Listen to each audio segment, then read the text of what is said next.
Playing Fallout 4 without leaving the water is a stupid idea. But what are we, if not stupid? Today, we're going to explore all of the water in Fallout 4 without stepping a single foot on land, becoming a master of the waterways, extracting the maximum amount of content from oceans and rivers, and almost beating the game. All while trying to survive, managing our hunger, thirst, and sleep. To start your aquatic adventure, you need to be in the water. Now, you could stay here with your camera in the sink, which is technically in the water, but there isn't much here. You need to pick a starting location, and once we finish the intro, there's a few more options to choose from. Unfortunately, not all waterways are connected. There are these massive dams blocking off large bodies of water, and they aren't impossible to get to, but it's best to tackle these later once you've got a better grip on your new lifestyle. So you'll need to choose a spot that has access to the open ocean. That way, you'll be able to interact with the most amount of content possible. The closest options to Sanctuary are only small, isolated ponds, and the closest option that has access to the open ocean is just past Grey Garden underneath this bridge. So that's where you'll go to start the challenge. Okay, here is our first section of water. Once we set foot in here, the challenge starts. All right, now as long as our feet are in the water, we're good. Godspeed, Wet Willy.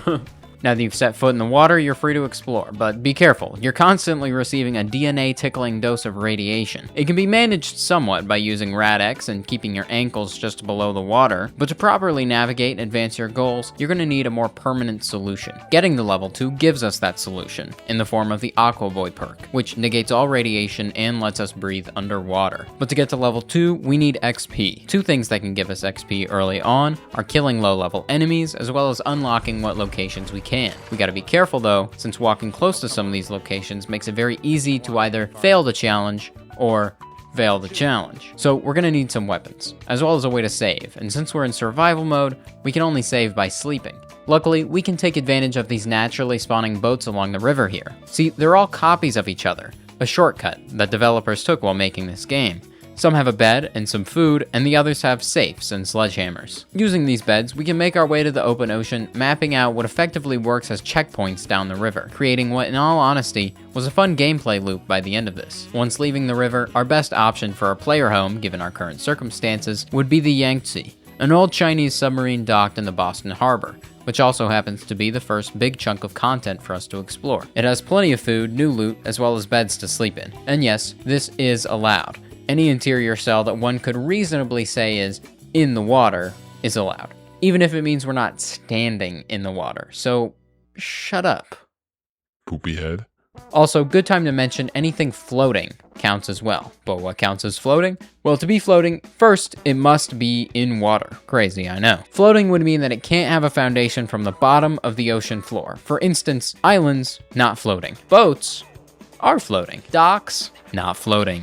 Submarines are floating. But before we can get to the submarine, we still need to get to level 2 since this radiation is kicking our butt. To keep our hunger at bay, there are some naturally spawning food items in the small boats, and for water, take a guess. But we can also get purified water from bottling empty beer bottles. We need to keep progressing, but the odds are continually stacking against us the longer we stay at level 1. Our overall health continues to decrease from this radiation, and every trip to the next boat costs us more. We need to start taking some risks to get XP. The best way is to pick some fights with some low-level enemies, but armor is scarce, and we can seemingly only get it from other enemies. So we need to play this carefully. I think we can do this. We have a save right before this, so let's try our hand at some combat.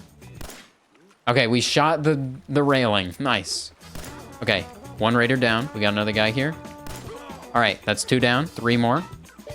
Corner peeking, nice. When did they allow this beast into gaming? Okay. Maybe I spoke too soon, oh my god. Oh, nice. That was so clean. Let's go save. Let's save this absolute progress here. That fight was almost enough XP. The best thing to do now is to keep moving, and in the meantime, collect loot from slightly submerged areas, since we aren't deep enough to take radiation, but we're still in the water. I'll take that. And a toothbrush.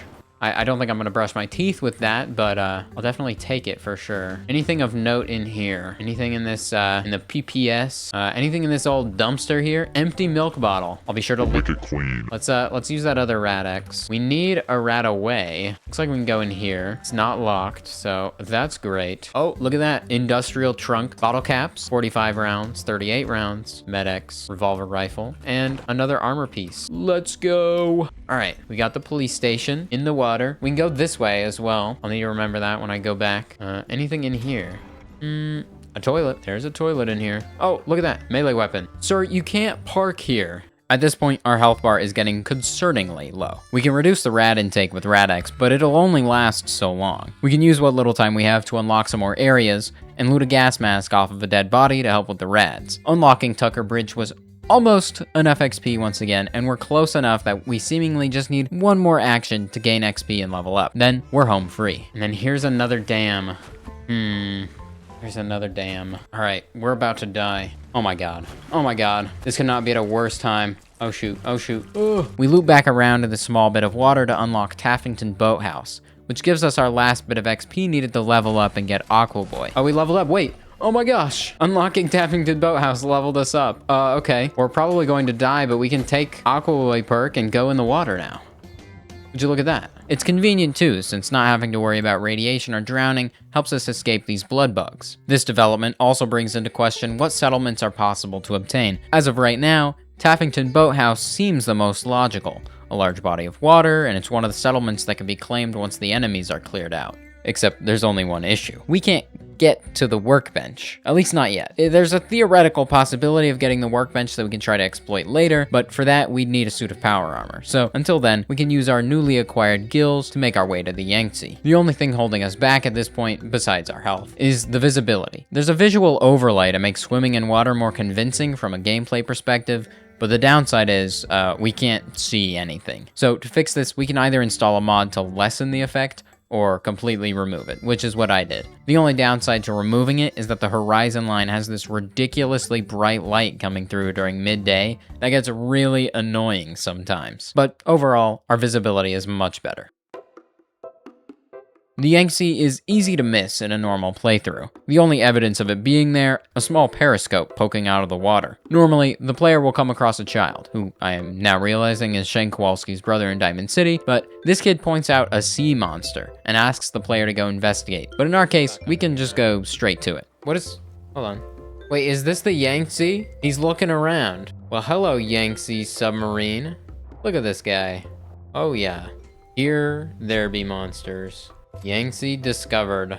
Well, hello. I'm gonna take this light bulb and I'm gonna unlock this toolbox. Upon entering, we speak with a nice Chinese man. He tells us that his submarine is broken and has no treasure. But he's wrong. He does have treasure. He has a bed, and his bedroom is now ours. I wish I could look through this.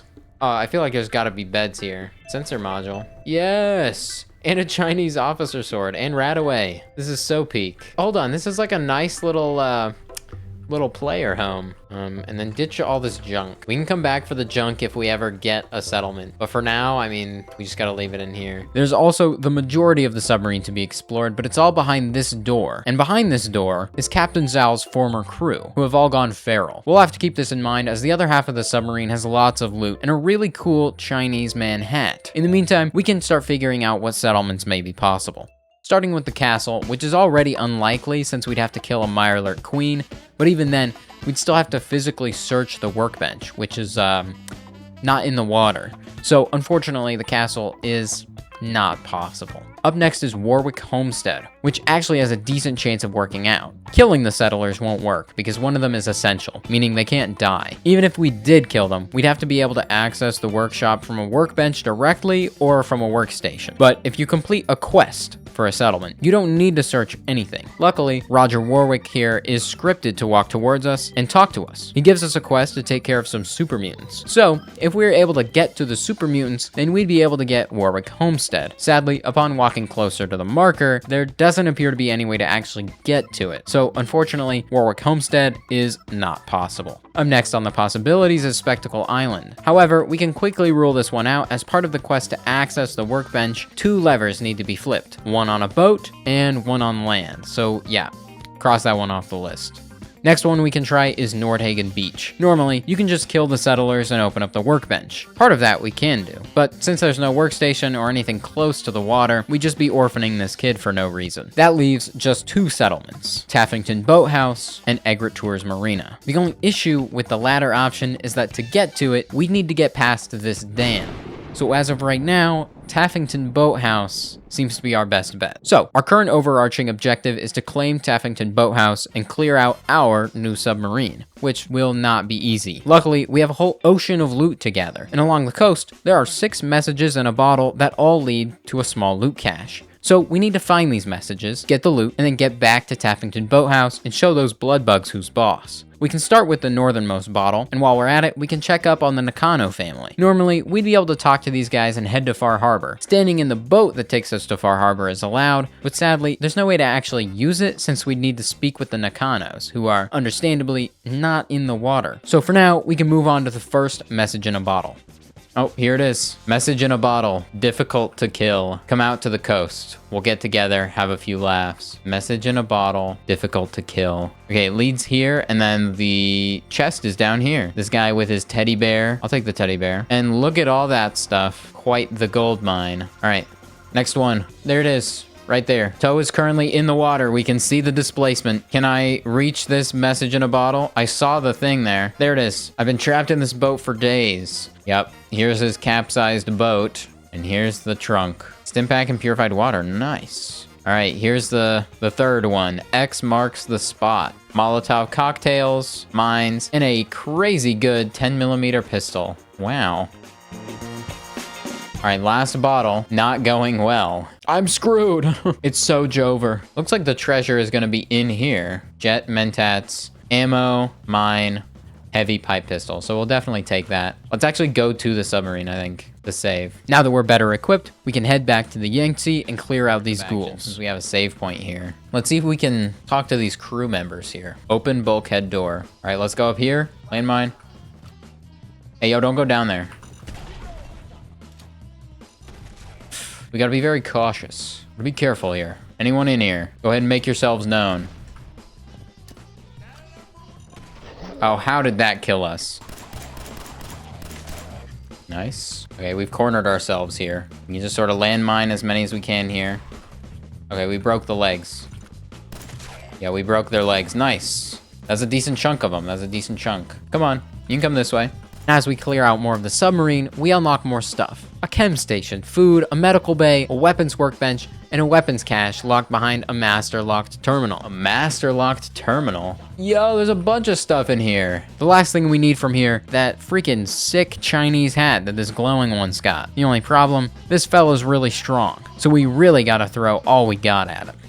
See that fella getting up? Oh, it's a glowing one. Please break this guy's legs. Didn't break his leg. He can open the door, right? Okay, yeah. Oh, scary. I'm just running through, closing the doors. I saw the quantum. Oh, no. Captain Zhao, help. Why does this guy have to be so freaking strong, dude? I feel like we just have to cripple him somehow. Oh, we cripple his arm. I want to try to cripple his legs, because that's like... Oh, shoot. Oh. Oh, we did it. Oh my gosh. Let's go. A cigarette. All right. We got the cigarette. That's all we came here for. Just kidding. Submariner hat. Look at that. Looking very Chinese. You've met me in a very Chinese time in my life. Now that we've completely taken over this kind Chinese man's submarine, we can try to get to Taffington Boathouse. After killing the remaining blood bugs, the only thing left to do is search the workbench. Now pop this guy's sack. Let me pop your sack. Now, the only theoretical way to get to the workbench is to clip through the bottom. Swimming under this door into the boathouse gives us a spot to stand where we're still in the water. Now, if we had a suit of power armor, we could use a glitch to clip into the side here. And being in power armor raises our player height just enough to reach things through the floor. The only crux of this glitch being once our player model goes into the swimming animation, the glitch ceases to work. So if this is possible, then it's a needle-thin path. And I'll tell you, I tried this for literal hours on stream. Every angle, every method I could think of, but it just wasn't enough. We've come so close, yet so far away. And I say this with a heavy heart, but Taffington Boathouse can be crossed off the list. but all is not lost. Remember, previously we mentioned Egret Tours Marina being a possibility, the only issue being it's over a dam. But if we could get over the dam without touching the land, jumping over it, then it wouldn't count as leaving the water. And what initially was considered almost impossible now seems to be our best bet. Clipping through the dam isn't possible since we'd be underwater, but item climbing is a possibility. And sometimes, if hit just right, item climbing can send the player flying upwards. If we could trigger that, then we could theoretically fly up the wall into the water on the other side, all without ever touching the ground. And if you think this is cheating, then shut up. Stupid head. But that begs the question, once we scale the wall, how will we get the workshop? Don't you have to have access to a workstation to be able to build? Well, yes, but for this settlement, no! Remember how I said some settlements require you to complete a quest? Well, Phyllis Daly, the cranky old hag at Egret Tours Marina, actually has a quest, but it's hidden. The game does this as a way to manage markers like these. Creating these hidden quests is a great way for the developers to manage prerequisites. And killing Phyllis Daly completes this hidden quest and allows us to open the workshop from the water, given that we can kill her from the water. Our best bet is to toss a grenade into the ruined shack that Phyllis Daly calls home. Given the open ceiling, it should be possible to land a grenade next to her, or at least close enough to damage her and get her angry. Then, once she's angry, she'll walk out of the house and we'll have the opportunity to politely ask her to leave. But before we can take her on, we need to be prepared. So, we can go clear out a raider camp, where we're likely to loot a few molotov cocktails. Okay, we leveled up. Okay, this guy's coming over here with the power armor. He's at full health. Fill up our critical meter. Okay, nice. We tried to steal the power armor by shooting the fusion core, but it always just ended up killing the guy. He ejected it. Please don't die. No! So we settled for looting him just after he dies and walk away with 6 Molotov cocktails. On our way back, we can also very quickly and casually start the last quest in the game. Going into the sewer tunnel that is usually used in the Minutemen ending, we can exit to the main menu, load the exit save, and it puts us on top of the water above the pipe we entered. And funnily enough, through here is a physical trigger that starts the nuclear option quest. Now, obviously there's no way to beat the game this way, but it's kind of cool that we can at least start the quest anytime that we want. Now what we've got to do is scale the damn walls, which took actual hours, about 2.5 real time, only because we need to get over 2 walls without falling to our deaths. And after the second wall is fake water. Oh, yes! Oh my gosh. We like grazed the edge of the building, but I don't think that counts as us standing on it. We made it, and we got to keep the pipe pistol too. Let's go! Oh my god, that's what I was talking about. That was the fake water. Fake water. For some reason, there's a couple of tiles of water on the other side of this dam that are only visual. This is so stupid. Oh my god. So after reloading saves, we scale the wall from a different location, which ends up working really well. And while this may not seem too difficult right now, it's important to keep in mind that there are no guaranteed accessible beds past the dam, meaning if I die, I'm sent back to before I scaled the wall. Now that we've made it to Egret Tours Marina, we now have to figure out exactly how to use the resources we have to get Phyllis Daly's attention. That being 6 Molotov cocktails and a dream. Before just sending it, we should do a little bit of testing, find the exact trajectory we need to land this shot. After my extensive scientific research, we found that my crosshair needs to be about here, roughly. But we also need a way to accurately aim. So the brightest and most obvious solution, create a unique crosshair to line up the silhouette of the shack. While it was a valiant strategy, it didn't really account for being able to line up our standing position. Instead of a drawn-on crosshair, we can overlay an image of the building onto our screen, as well as the boat that we're standing on. And this is what I like to call Operation Poop Stain, since we have to line up the poop stains on this boat. Yep, there's that poop stain. And with many attempts, as well as some good RNG, we finally do it. Okay.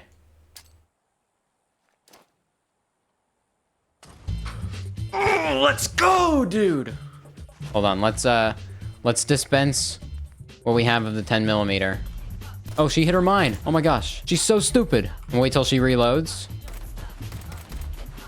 Oh, let's go, dude. You can now use the workshop at Egret Tours Marina. That is magnificent. Holy crap, dude. And we have enough for a bed. Saving my ass right now. Getting my ass in bed immediately. Now that we've got control of a settlement, we can start unlocking a variety of features that were previously kept from us. And at this point, I'm going to allow fast travel, only between our player homes, because that's the way it should have been, and I'm not apologizing. So, we firebomb a medical professional, and then we head back to the Yangtze to bring all of our collected junk to Egret's Marina. We can place the only crafting station that allows us to deposit junk in the workshop, and build a settlement recruitment beacon to get some settlers. And while we wait for them to show up, we can loot some more locations. Some food here. Oh, he's sliding. These guys are easy XP here. They're trying to get away. You're not leaving. Get on out of here. You know, I find it actually... What is this running animation? What the heck? Bro's trying to go somewhere. We can loot some more locations and then scale another dam that has a crashed vertibird on the other side with a fresh suit of power armor. At this point, we've explored most of what the game's water has to offer, besides places like Libertalia, which initially seems reasonable except for the main boat. The only place worth visiting isn't floating. So, as to make the rules consistent and to not let the playthrough drag on longer than it needs to, we simply didn't go there. And as our settlement began producing materials like food and water, there seemed to be little left to work towards, besides making a single box of Yum Yum deviled eggs. So I decided our final achievement to officially end our adventure is to get a kitty cat, which requires some Mirelurk meat. So we head to the castle and methodically clear out some Mirelurks to get the softshell Mirelurk meat, which, if you didn't know, Mirelurks drop softshell Mirelurk meat, and softshell Mirelurks drop regular Mirelurk meat. It's probably a bug, but I'm surprised it took me nearly 10 years to realize that. Anyway, we head back home to say hi to our kitty cat, and goodbye to this playthrough. We're gonna do constant C-A-T. Yeah, baby! We got a kitty cat. If you enjoyed, make sure to subscribe. It lets me know if I should keep making these kinds of videos. Keep an eye out for the live streams on Twitch, and if you disliked the video, make sure to press the dislike button twice for good measure. That's about it. See ya.